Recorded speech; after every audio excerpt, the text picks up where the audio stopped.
How many times had I endured such cutting remarks?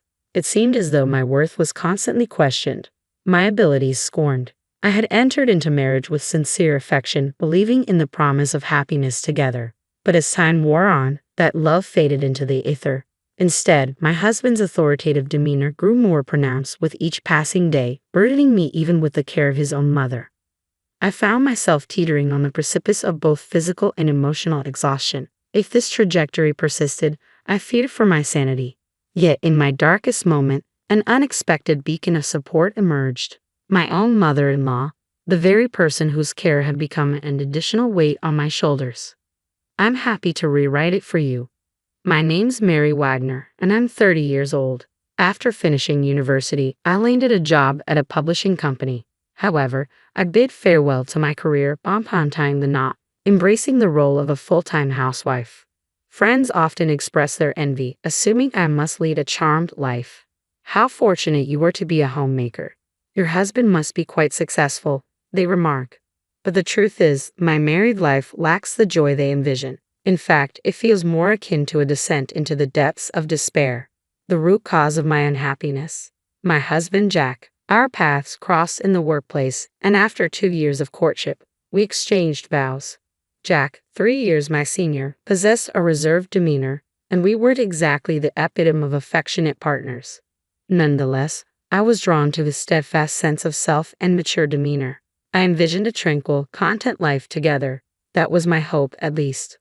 Once we exchanged vows, Jack's demeanor underwent a stark transformation. Frankly put, he adopted a patriarchal stance. I came to this realization mere days into our marriage.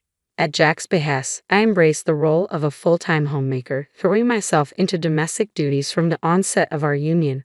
On that particular evening, I diligently prepared dinner, eagerly awaiting Jack's return. He arrived home a tad after 7 p.m. Upon surveying the meal laid out before him, his voice erupted with dissatisfaction. "What's this?" he barked. "It's a casserole with salad and a side of soup," I responded hesitantly. "Don't toy with me. If you're catering to your weary husband, it ought to be a lavish spread. Your past successes are no excuse. How can you falter at such basic tasks? You're utterly incompetent as a woman. Utterly." "You could have said that differently," I murmur, my troubled expression met with Jack's glare. Suddenly, he hurls the dish of salad to the floor. A startled scream escapes my lips. "What? It's because you, as my wife, can't even manage the basics, isn't it?" Jack interjects sharply. "I made my expectations clear. There's no need to disrespect the food like that." "Shut up. Instead of making excuses, use that deficient brain of yours to consider how to better fulfill your role as my wife, you fool." It's the first time I've been called that. Sure, I've faced reprimands from my parents, arguments with my brother and friends, but never have I been subjected to such cruelty, especially from the man I love. It's only been a few days since our wedding. I never imagined he would react so harshly over a dinner choice. Nevertheless, as a housewife, I remain financially reliant on him. I can't risk defying my husband. As a newlywed, my utmost desire is to avoid upsetting him. Since that incident, I've been tiptoeing around him, careful not to trigger his anger. I meticulously ironed every piece of laundry, prepared the simplest of meals like loaded potato soup, and seasoned side dishes to perfection. Not a single hair must be left on the floor. Under this constant pressure, my nerves fray. Yet his patriarchal control only tightens. "There's a crease in this shirt sleeve. Can't you see?" he berates. "I am sorry. I'll iron it right away," I stammer. "I'm already running late for work." "You're always so slow," he complains. "I'll hurry," I assure him. "You won't have time. You're insufferable in the morning." "How much more do you want to upset me, you incompetent woman?" he snaps. "I'm sorry. Truly deeply sorry. I apologize," my voice trembling. Whenever I erred, I instinctively lowered my head in apology, a practice enforced by my husband. Depending on the gravity of my mistake, the depth of my contrition varied. Sometimes a mere bow would suffice for forgiveness, but for more serious transgressions, kneeling was required. And in moments of repeated mistakes, he would ominously present me with a completed divorce document. It's astonishing how quickly one can become accustomed to such treatment. After a year of enduring this cycle, I began to internalize a sense of utter worthlessness. Yet I couldn't bear the thought of divorce, especially in my current state of unemployment. I couldn't shatter my parents' joy over our marriage by admitting to such a failure, especially not after such a short time. The prospect of enduring perpetual reprimand from my husband filled me with despair for the future. As usual, I was in the midst of preparing dinner, anticipating his return. My daily ritual involved completing the meal by 7 p.m., ensuring it was ready for him to enjoy whenever he arrived. The moment the front door creaked open, I began setting the table. If I failed to finish before he sat down, it would inevitably lead to another round of apologies. Typically, my husband would take his seat in silence, but on this particular day, something felt different. As he loosened his tie, he initiated a conversation. "Mary, we're moving to my parents' house this weekend." I paused, puzzled. "Your parents' house? You mean your mother's place?" He nodded. "Yes, that's correct." "Have everything packed by then?" I couldn't help but inquire, "Why the sudden change, Jack? You've always been adamant about not returning to your parents' house." His icy stare silenced my probing, and after a momentary pause, he spoke. "My mother had a fall, and living independently has become too challenging for her." My concern surged. "We should go to her immediately. She's been in the hospital for a week. We'll move once she's discharged this weekend," he explained. "I understand now," I replied quietly. "But why the sudden change? You've always resisted returning to your parents' home." "Can you guess why?" he remarked with a chilling edge. "I can't deny the allure of potential inheritance," he confessed, his tone betraying a hint of satisfaction. "You see, my father was an ordinary man, but my mother's family is wealthy. She has a substantial amount of money." "What does that have to do with her current situation?" I questioned. His lips curled into a calculating smile. "If I play the devoted son during this ordeal, perhaps I'll be in line for a significant inheritance. If we, as a couple, rush to her side, I'm confident she'll be inclined to bestow the entire inheritance upon us." "Isn't that a bit disrespectful?" I dared to question. "Shut up. You're being supported by me, so just listen quietly," he retorted sharply. "I am sorry," I stammered, cowed by his outburst. The air was thick with tension as his words echoed in the room, leaving me feeling small and powerless. Instinctively, I offered my usual apology. With a triumphant air, he declared, "Listen, from now on, you'll be taking care of my mother. You'll work as a maid in my parents' house for the rest of your life." I faltered at his words. Is that what you mean?" I ventured to ask, but he cut me off sharply. "Don't argue. Who do you think is providing for your current lifestyle? It's all thanks to me, isn't it? Depending on how well you care for my mother, our inheritance could be affected. So don't neglect your duties. Understand?" Pressured to respond, I murmured softly, "Yes." His satisfaction evident, he flashed a smug smile before beginning his meal. Forcing me into the role of caregiver solely for the sake of his mother's inheritance, my husband doesn't regard me as his wife. To him, I'm merely a housemaid. Though I was aware of this truth, hearing it explicitly was a jolt to my senses. Yet I lacked the courage to challenge him. In a way, I felt as though I had been brainwashed, my own aspirations erased. The following day, following my husband's orders, I started packing our belongings. A week later, as directed by him, we relocated to my mother-in-law's residence, coinciding with her discharge from the hospital. On the day of her discharge, Jack didn't show up at the hospital, citing work obligations. Consequently, I was the one accompanying my mother-in-law home. During our journey back, she offered an apology. "Mary, I'm truly sorry.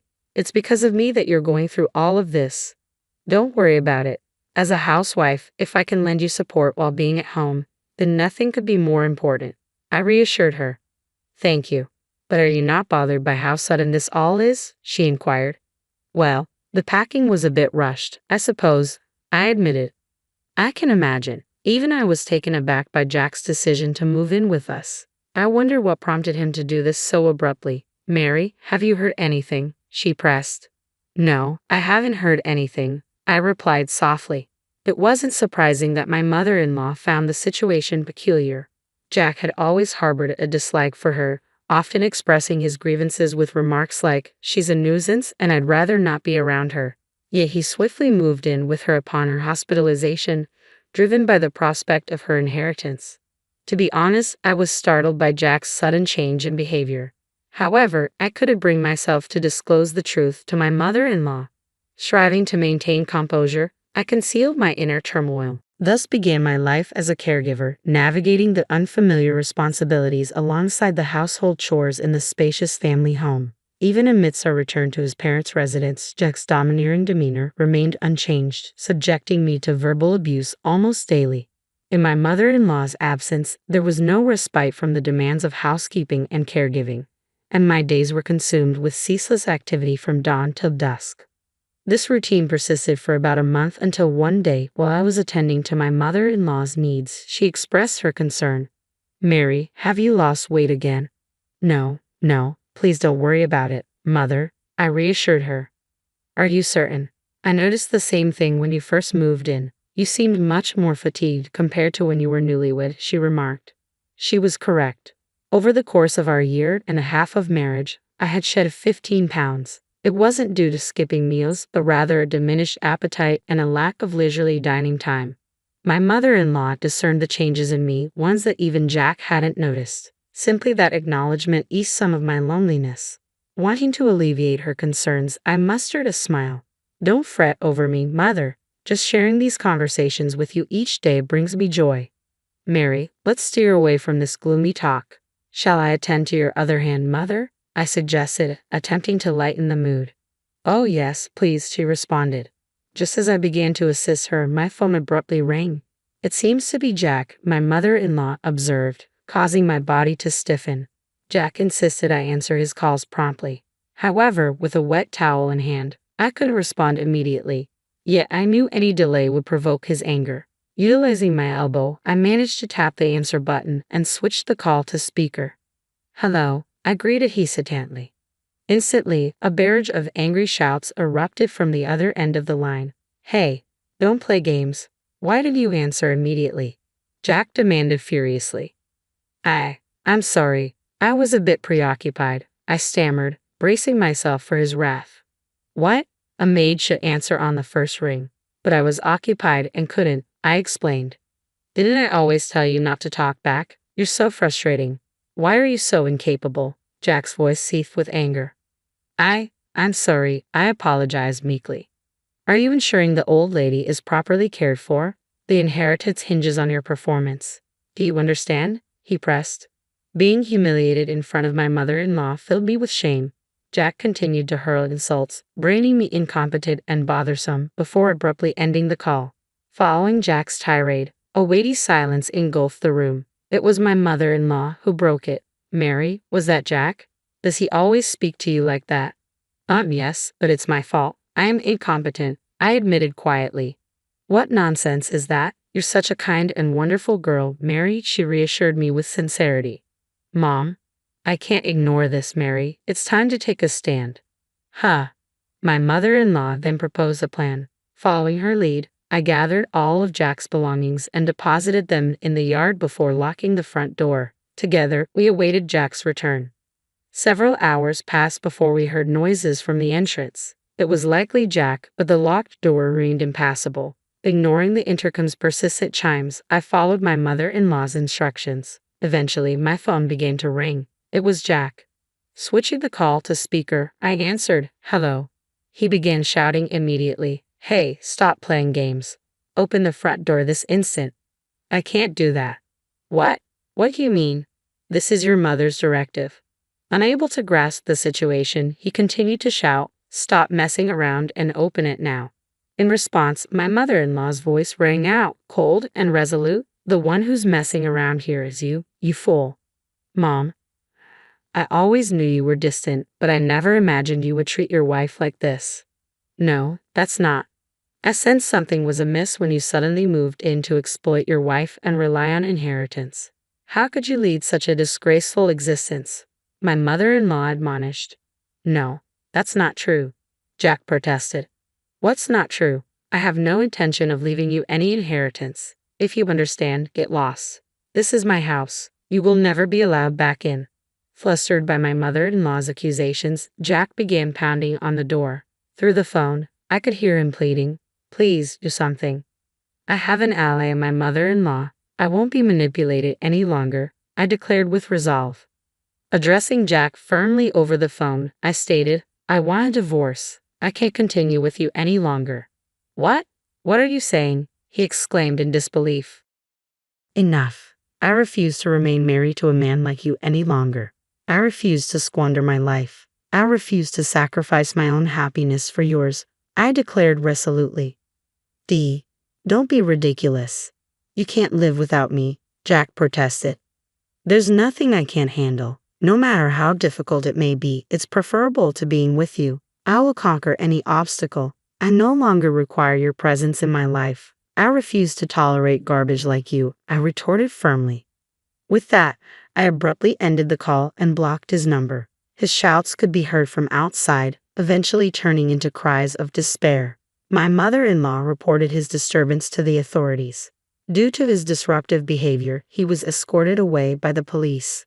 Using the divorce papers he had previously provided, I initiated formal proceedings to end our marriage. Additionally, I pursued legal action against him for the mental and physical anguish he had caused me. With my mother-in-law's support as a witness, the legal proceedings progressed smoothly. After compensating me with a lump sum, Jack's savings were depleted. Furthermore, his employment was terminated by his company upon discovering his police record, relegating him to a lower position. Naturally, my mother-in-law declined to leave her inheritance to Jack. After consulting with a lawyer and honoring my mother-in-law's wish to entrust everything to me, it was agreed that she would transfer approximately $1 million to me annually. I continue to provide care for my mother-in-law in her home. It's the least I can do for her now. Mary, I'm deeply sorry for always burdening you. Even after divorcing Jack, you're still here caring for me. Why do you say that, Mom? I should be the one thanking you. Truly, I feel blessed to have a daughter like you. The feeling is mutual. Let's continue to support each other, all right? My life alongside my mother-in-law is now filled with more joy than I could have imagined. I'll strive to do everything within my power for her until the end of her days.